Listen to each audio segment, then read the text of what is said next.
not working out.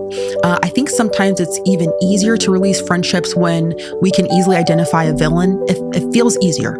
Yes. When you betray me, I'm upset, but it's easier to let go. It's harder to let go when I still like you. But things have shifted and it's simply not compatible despite my desire to stay in a relationship with you. Might be even more painful because I can't make sense of it and I don't know why we just don't work, but we don't. And so again, I think intellectually we know that friendships dissolve, but it is really hard when it happens in real life. I think you just actually answered it. I think one of the reasons why there is a lot of frenemy and conflict and jealousy is because the process of not feeling as close to a friend is really confusing and painful. And so turning somebody into a villain and blaming their behavior is, I think in many ways, your subconscious attempt to actually cut off the pain that you're feeling because you can't explain it. If it's just, we're just growing apart, that doesn't feel as complete as they asked me out. She's now thinks she's better than me. That is, I think, something that we do to process that confusing feeling that I used to be close to you and now we're just not, and I don't know what to do with it because I miss that closeness and this isn't making sense. So I'm going to just leverage some anger and some judgment here. What do you do when you're jealous of your friends? Yes. Okay. This is a big one. So first, I like to look at the difference between envy and jealousy because I know sometimes we use them synonymously. So the way I kind of separate the two is that envy involves 2 people and jealousy involves 3. So if I'm envious, that means you have something I want. This is between you and me. And jealousy means I'm scared I'm going to lose what I have to this third party. It's going to come in and take my friend. So I'm jealous of my friend. Maybe a new girl enters the villa and I'm like, oh, what's happening here? Yes. But whenever we are feeling jealous or envious of a friend, I think the first thing to do if we're feeling envious is to normalize that. And I know people say that a lot, but something I've noticed, especially with women, is that almost feels like the cardinal sin. Like we can talk about every other kind of friendship conflict, but don't accuse me of being jealous. I don't even want to be in the proximity of being, an envious friend, right? Right. So we've got to normalize. If you have somebody you love who's closely integrated into your life, and she starts to have things that you kind of want for yourself, that it's normal to feel that way. And I think it can signal to us our values and desires. So if you get pregnant, I've been wanting a baby, and I'm like, oof, I felt that pinch. Totally normal, because that's something you want for your life. Totally normal. What do you do with it though? I think the difference because we then avoid somebody, right? Sure. If somebody's renovating their kitchen, I now can't deal with being at your beautiful house when I go home to my hovel. Like somebody's getting pregnant and I just had a miscarriage. I don't want to be near you. Somebody just got engaged and I just broke off a relationship of 2 years. I don't want to be near you. And I struggled with this profoundly. I wanted to be happy for my friends. Sure. I wanted to celebrate and be able to authentically feel joy for somebody else. And there are moments in my life where I could not access it. Yeah. I love the honesty in that. To say, I noticed that I couldn't have joy for somebody else because the lack in my life ran so deep that it went beyond the joy I was able to muster up for my own friend. And then the shame you feel sometimes for that. This is my friend. I can't even be happy for my friend. What's wrong with me? So I think it helps to identify, okay, this is normal. Then I think the next step becomes working through that, sometimes privately and sometimes with our friend, depending on how close we are. And here's what I mean. If I'm noticing, gosh, when I'm sharing space with her, I notice myself maybe making passive aggressive remarks or I've got to get a hold on that.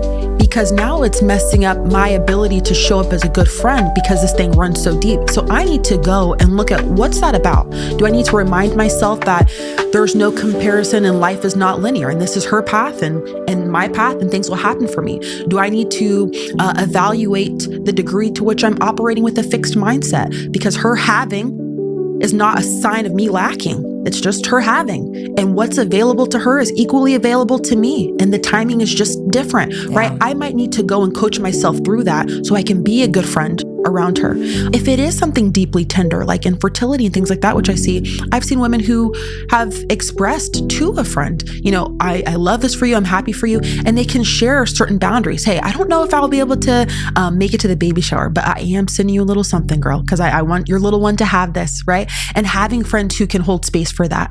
I had a friend share with me her child was going through very, very significant and difficult mental health challenges. And she said to me, and I will always respect and admire her for this. Mm-hmm. She said, I'm so happy for you, but I am pulling back on our friend group because every time I see one of your kids moving through life and hitting these milestones of graduating or going to prom, it is such a painful reminder that my child cannot right now. Mm. And having her say that instead of her forcing herself to show up and put on a fake smile, which of course then you just feel totally as this real weird conflict. And I think we do that a lot. I think that is something where you said it, your lack is so big, or the struggle that you're in is so big, you can't actually authentically access the joy or happiness to express for somebody else. Mm-hmm. That is a normal thing that happens to us.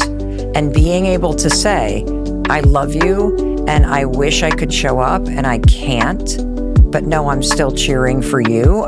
And I haven't done that in my life. But this person in my life did. And I was like, wow, I totally understand this now. And I feel closer to you. Right. And I think we're afraid to admit these things because we're going to be shunned. And it's the opposite that happens.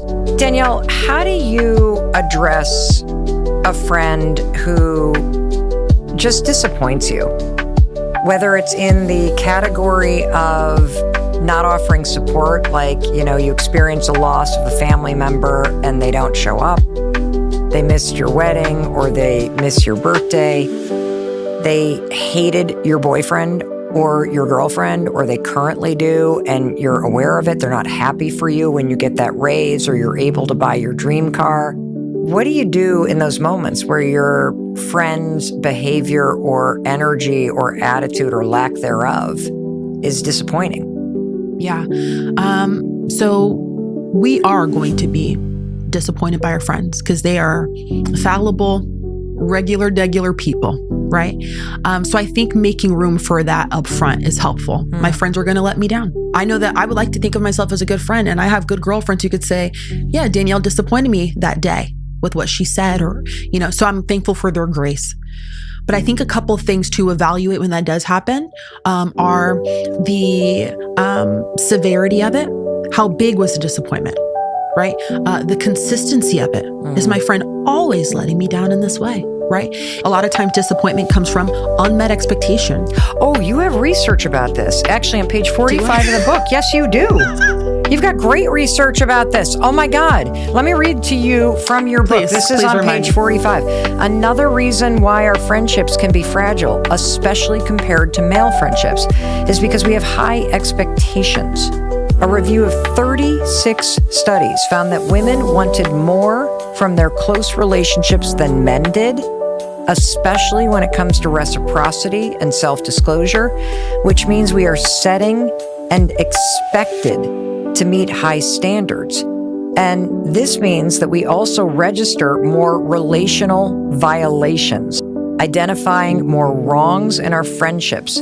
One study, researchers observed college dorms to monitor the number of roommate reassignment requests. Most of them came from women. Yes. And so this research to me suggests that we have these super high expectations of people. A lot of times we don't even tell them what they are. And then when they don't meet our expectations, the research bears out that we literally are finding wrongs. Yeah. Do you think that's part of the problem? Absolutely. And that research goes on to say that this is in both romantic and platonic relationships, have these higher expectations of what's supposed to happen and identifying more wrongs than a man might in our relationships. But there are some things that we can do to kind of close that gap. The first is, how often are these disappointments happening? The second is, what are my expectations and have I expressed them? Which we said earlier, a lot of people feel like, but I shouldn't have to. Sometimes you do. And then also, can I communicate my disappointment afterwards? You have permission to say to a friend, yeah, I'm kind of bummed because I thought you'd come to my event last night and I was excited to have you there. You have permission to say that. And the right people will express to you, oh my gosh, I had no idea that it mattered that much. Right. Sometimes we underestimate how much the thing meant to you. Yes. I thought that, you have events all the time. Why? I didn't know that you care. So I'm more interested in the response after you say the thing, not just that the friend disappointed you. Once I give you that data and I say, I thought you would show up. Or when my dad passed, I wanted you here. I didn't want the texts. Yeah. I wish you came and sat with me. Yeah. How do they respond? What's next? That's what I'm more interested in. Is there an expression of regret? Is there an effort to repair?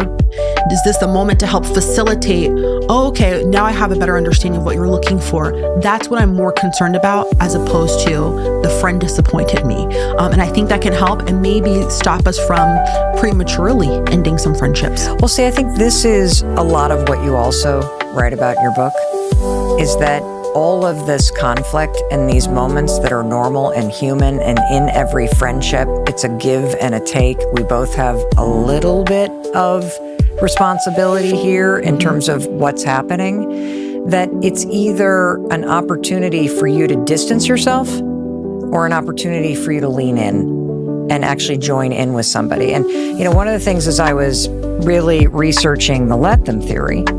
And I know personally, I have lived in fear of disappointing people my whole life and bent myself into knots to try to make sure nobody's disappointed. Is that all of a sudden it occurred to me, well, isn't it a good thing if a friend is disappointed that you didn't show up? Doesn't that just mean they wanted you there? Right. Isn't that a sign that somebody really cares about you and that you matter? Versus what I turned it into my whole life, which is somehow it's some indictment against me. Like, if you can look at it that way, if somebody respects you enough to say, I was disappointed that you forgot my birthday, and they want to talk to you about it, to me, that's a green flag in a friendship. Absolutely. And, unless, of course, you're like, they're doing all that stuff. But what are warning signs that a friend is not or no longer good for you? One of the ones I like to lead with is if you don't like who you are when you're together. I know I've been a part of friendships where I am not acting like myself when we get together, and I don't know what prompts that. It just happens so stealthily. But when I'm with other people, I enjoy who I am. I'm proud of who I am. So the first indicator is you don't like who you are when you're together. Another might be after you're spending time together, you find yourself totally depleted. It is exhausting. Whether she's super negative or you find yourself doing the mental labor of performing and you feel like you can finally relax, right? That could be a sign that it's not good for you. If you feel like certain goals you have for yourself are being delayed by being in this friendship, whatever that looks like for you. I know sometimes we have friends who are like, oh, you're not like you used to be. You used to be fine with this. You used to be. And there are things I want to do with my life, new directions and goals that I have, but I feel like I'd be betraying my friends by pursuing these new goals that I have for myself. That could be something to look at as well. And then the last thing I'll say is whenever trust feels like it's so lost that there's no way to recover it and get that back, that can be difficult for maintaining a relationship. As I'm listening to you, I'm like, you're right. Why do I ignore those things and stay in it, work harder? Yeah. And it's hard because I know, when we see these videos and on social media and it's like 9 signs she's toxic or 9 signs, one thing I want to say about the whole toxic thing is sometimes it's not that this person's so toxic, even though there are people with ongoing toxic behaviors, but sometimes it's just our dynamic. Maybe it's not her, it's just there's something that happens when we come together and it's not clicking. I don't like who I am and something's weird here, but all your other friends, that works for you. They think you're delightful. That's awesome. Right. But there's something about our makeup, like quite literally our chemistry, that when we come together, it doesn't work. And so I think it goes back to what we said earlier. It's easier when you can easily identify the villain to separate and make sense of what's happening. It's harder to just say, I just think it's us. I don't enjoy it and I don't like who I become. Right. And that's harder sometimes because there's more nuance and gray area. Yes, and it requires you to take responsibility for your part in it. And what I love about that is that I hate it when people label other people toxic. There's behavior that's toxic, but the finger pointing and the ghosting and the just dropping a friend without a conversation, in my opinion, that's a sign that you're the one that's immature and engaging in toxic behavior. That not actually trying to work it out or have the conversation that there's something off with us. Let's take a little space. And as I've gotten older, my opinion about friendship ending has changed. I just feel like friendships are very flexible. They come, they go. If something ends at some point in the future, a decade from now, who knows what's going to happen and how life might bring us back together. But leaving the door open for people to change and for you to change and for circumstances to change has really helped me in being a better friend, in being more compassionate, in seeing that in any relationship, I own at least 50% of what's happening here because my energy is just as powerful as the other person's energy. And as I change, things are going to change. You know, one of the things I really loved about your book, and I cannot wait to share this conversation, especially with my daughters, I would love to talk about having a friendship with somebody who's controlling or possessive. Because I do think that's a predominantly female thing in friendship. What do you do if you've got that friend who has your location and you're at the dinner with somebody else and all of a sudden you get that text, hey, I see that you're right by me. What's up? Like, how come you didn't call me? What are you doing? And you're like, oh my God, like, dude. Yeah. I think a lot of what lives up under that controlling nature is anxiety. And anxious attachment, which women are more susceptible to. And so I'm anxious about you being away. And where did you go? And what do you think? And what's going on? And so, you know, when we have a friend who's controlling us, controlling decisions we make, she's anxious over the fact that you're making decisions that are not what she would make. You're doing what she doesn't want you to do. There's a lot of anxiety about not being able to handle or manage or predict the outcome. Yeah. And having that tendency needs to get in check because it's hard to be in relationship with the person who needs you to think like they do, be where they need you to be available when they want you to be available. Because the whole thing about healthy friendships is there's space for us to be together and that interdependence. And there's also space for me to be myself. And always trying to do that dance between us and our togetherness and me and my individuality. But when you have people who begin to suffocate that part, there's going to be an issue. Danielle, what do you do when you have a controlling friend and their controlling nature is really starting to get annoying? It helps to package it as an invitation and not an accusation. Oh, wait a minute. An invitation, not an accusation? How do I do that? So, because it's easy to say, you know, you're texting me all the time. You have to stop. Or I'm overwhelmed, right? So I'm going to invite you to participate in the way that feels good to me. So maybe instead